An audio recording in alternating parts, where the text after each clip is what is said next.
प्यारे बच्चों, आज हम आपको सरल परिपथ में विभव मापी पढ़ाएंगे। तो विभव मापी एक ऐसा उपकरण है जिसका उपयोग सेल का ईएमएफ निकालने में करते हैं और दो बिंदुओं के बीच का विभवांतर निकालने में भी करते हैं। इसका सिद्धांत इस बात पर निर्भर करता है कि किसी चालक तार में स्थिर धारा बहती है तो तार के किसी भी भाग के सिरों के बीच का विभवांतर उस भाग की लंबाई के समानुपाती होता है। Means B is proportional to L या V is equal to KL। K को विभव प्रवणता कहते हैं। तो यहाँ से अगर देखेंगे तो K is equal to V over L, तो प्रति मीटर लंबाई पर जो विभव होता है उसको हम विभव प्रवणता कहते हैं। उदाहरण के तौर पे 10 मीटर लंबाई पे 20 वोल्ट है तो 1 मीटर लंबाई पे 2 वोल्ट हुआ, तो इसकी विभव प्रवणता 2 वोल्ट प्रति मीटर हुई।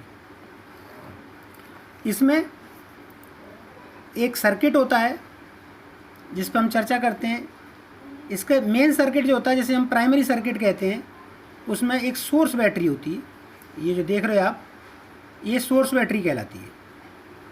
यहाँ से एक कुंजी से जुड़ी रहती है और ये धारा नियंत्रक से, जो इसके अंदर धारा को कंट्रोल करता है।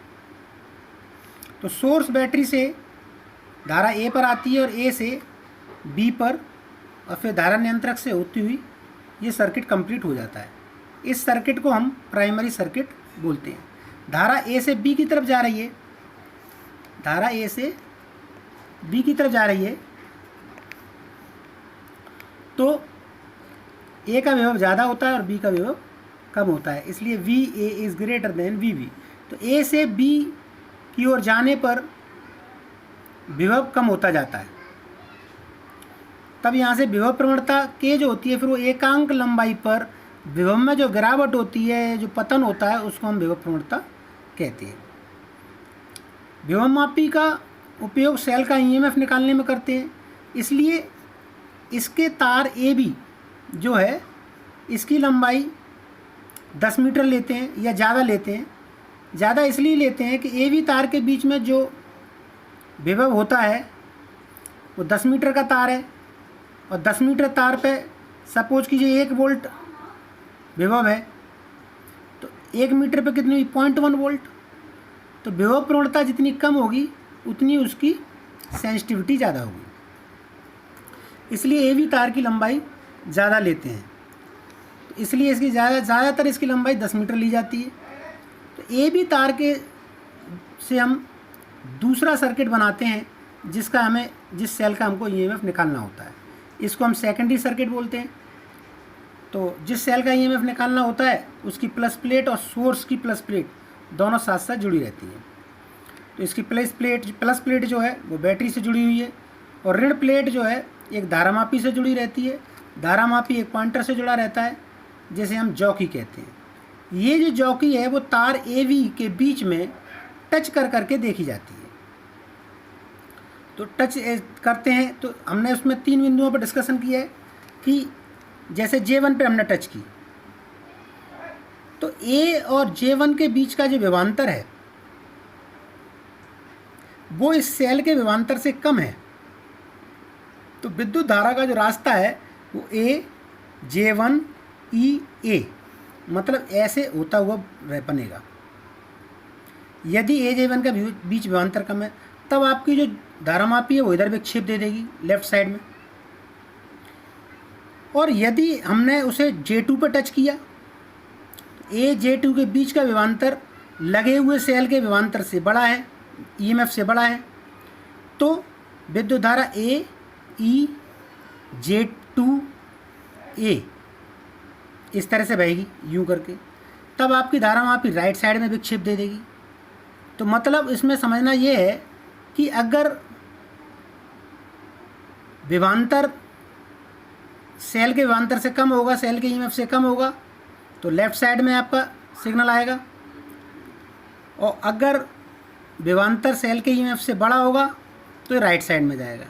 अब इसी में हमने एक पॉइंट ऐसा देखा जे, जहाँ पर धारामापी में कोई विक्षेप नहीं आ रहा है, तो ए और जे के बीच का विभवांतर इस सेल के ईएमएफ के विभवांतर के बराबर होगा। अब हमें ये पता है कि ये जो ए से लेके जे तक का जो दूरी है, मान लीजिए कि 200 सेंटीमीटर है या 2 मीटर है, तो 1 मीटर पे 1 वोल्ट है, तो 2 मीटर पे 2 वोल्ट होगा। तो इसका मतलब ये हुआ कि इस सेल का ईएमएफ 2 वोल्ट है। तो जहाँ पर इस धारामापी में जिस बिंदु पर टच करते समय जिस बिंदु पर धारामापी में विद्युत धारा का बहना बंद हो जाता है, तब ए और जे के बीच का जो विभवांतर होता है वही इस सेल का ईएमएफ होता है। और विभव प्रवणता जो है ए और बी के तार की हम पहले निकाल लेते हैं कि 1 मीटर पे मान लीजिए 0.1 वोल्ट है और 4 मीटर पे आपको ये अविक्षेप बिंदु मिल रहा है, तो 4 का गुणा आप 0.1 से कर देंगे तो इस सेल का ईएमएफ 0.4 वोल्ट हुआ। तो यहाँ पे सेल का ईएमएफ निकालने के लिए विभव प्रवणता का गुणा अविक्षेप बिंदु तक आई हुई लंबाई से कर देते हैं। तो सेल का ईएमएफ बराबर के एल, और ए जे की जो लंबाई है वो यहाँ पर एल के बराबर ली गई है। इस अवस्था में सेल न धारा लेता है न देता है, इसलिए विभवमापी को हम श्रेष्ठ भी कहते हैं, क्योंकि ए और जे के बीच का विभवांतर तो हम वोल्ट मीटर से भी नाप सकते हैं, लेकिन उस कंडीशन में वोल्ट मीटर कुछ ना कुछ धारा लेता है।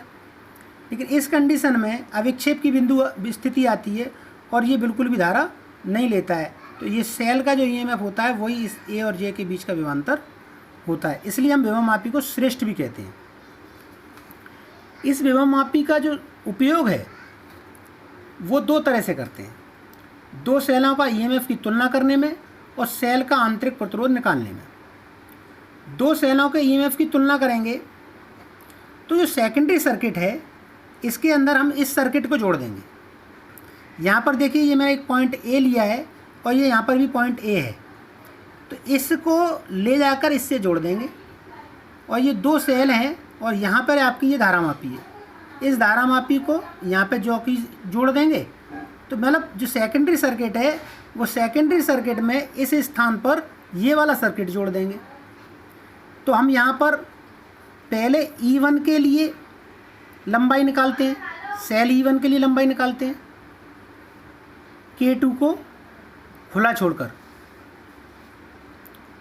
और फिर E2 के लिए लंबाई निकालते हैं K1 को खुला छोड़कर। तो पहले E1 के लिए लंबाई निकाल ली जाती है, फिर E2 के लिए लंबाई निकाल ली जाती है। तो यहाँ पर 2 सेल ले लिया हमने, एक लेक्लांची सेल ले लिया, ये लेक्लांची सेल लगा हुआ है, ये डैनियल सेल लगा हुआ है। तो पहले लेक्लांची सेल के लिए लंबाई निकाल ली, अविक्षेप बिंदु निकाल लिया, और फिर डैनियल सेल के लिए अविक्षेप बिंदु निकाल लिया। तो डैनियल सेल के लिए शून्य विक्षेप मान लो L1 पे आ रहा है, और लेक्लांची सेल के लिए शून्य विक्षेप L1 पे आ रहा है, और डैनियल सेल के लिए शून्य विक्षेप L2 पे आ रहा है। यहाँ पर हमने नाम दे दिए सेलों के, सेल कोई भी हो सकते हैं। आप ये भी कह सकते हो कि E1 के लिए लंबाई L1 और E2 के लिए लंबाई L2। तो E1 बराबर KL1 और E2 बराबर KL2, तो E1 बटे E2 बराबर L1 बटे L2। तो इन लंबाइयों का जो अनुपात आएगा वही इन दोनों सेलों के विद्युत वाहक बल का अनुपात होगा। दूसरा उपयोग करते हैं सेल का आंतरिक प्रतिरोध निकालने में। तो जो सेकेंडरी सर्किट है इस स्थान पर हम इस वाले परिपथ को जोड़ देते हैं, ये ए से जाके जोड़ दिया जाता है ए से, और ये आपका धारामापी है, ये वहाँ पर वैसे ही काम करेगा। तो यहाँ पर हमने बिल्कुल यहाँ पर 2 सेल लिए थे, यहाँ पर हम एक सेल लिया है और दूसरी वाली शाखा में हमने प्रतिरोध बॉक्स लिया है। मतलब इस सेल के साथ हमने एक रेजिस्टेंस समानांतर क्रम में जोड़ दिया है।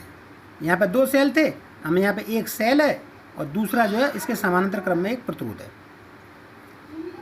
तब K1 को ऑन करने पर E के लिए लंबाई निकाल लेते हैं।